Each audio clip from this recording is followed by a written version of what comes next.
Daily Bible word தமிழுக்கு அன்புடன் வரவேற்கிறோம். இன்று நவம்பர் 23, 2025.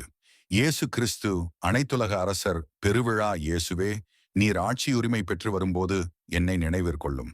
லூக்கா எழுதிய தூய நற்செய்தியிலிருந்து வாசகம். அதிகாரம் 23. இறை வார்த்தைகள் 35 முதல் 43 வரை. அக்காலத்தில் இயேசு சிலுவையில் தொங்கிக் கொண்டிருந்ததை மக்கள் பார்த்து கொண்டு நின்றார்கள்.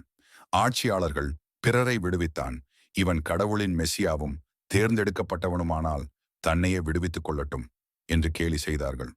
படைவீரர் அவரிடம் வந்து புளித்த திராட்சை இரசத்தை கொடுத்து, நீ யூதர்களின் அரசனானால் உன்னை காப்பாற்றிக்கொள் என்று எள்ளி நகையாடினர். இவன் யூதரின் அரசன் என்று அவரது சிலுவையின் மேல் எழுதி வைக்கப்பட்டிருந்தது. சிலுவையில் தொங்கிக் கொண்டிருந்த குற்றவாளிகளுள் ஒருவன், நீ மெசியாதானே, உன்னையும் எங்களையும் காப்பாற்று என்று அவரை பழித்துரைத்தான்.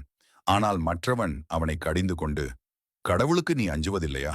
நீயும் அதே தீர்ப்புக்குத்தானே உள்ளாகி இருக்கிறாய். நாம் தண்டிக்கப்படுவது முறையே, நம் செயல்களுக்கேற்ற தண்டனையை நாம் பெறுகிறோம். இவர் ஒரு குற்றமும் செய்யவில்லையே என்று பதில் உரைத்தான்.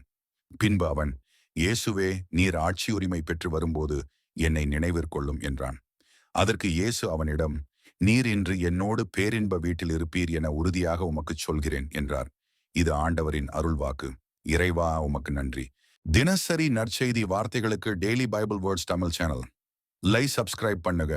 இந்த வீடியோவை லைக் செய்யவும், ஆமேன் என்ற வார்த்தையை பதிவு செய்யவும் மற்றும் உங்கள் நண்பர்கள் மற்றும் குடும்பத்தினருடன் பகிர்ந்து கொள்ளுங்கள். கடவுள் உங்களை ஆசீர்வதிப்பாராக. ஆமேன்.